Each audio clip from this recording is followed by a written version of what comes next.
Here's how to set a charge limit on your iPhone battery. Now, the first thing you're going to do is open up the settings on your iPhone.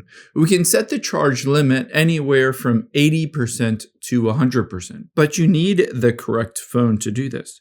So tap on General and then About. Now, you need an iPhone 14 or later to be able to do this. If you don't have an iPhone 14 or later, I'll show you another option as well.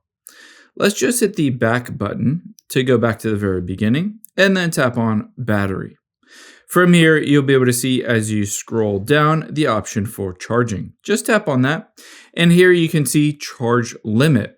Now, usually the default is that it's just set to 100%. This means when you plug your phone in at night, it'll charge to 100%.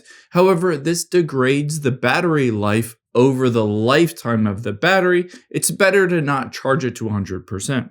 You can see in this case, it recommends 95% for me, but I usually keep it right around 90%.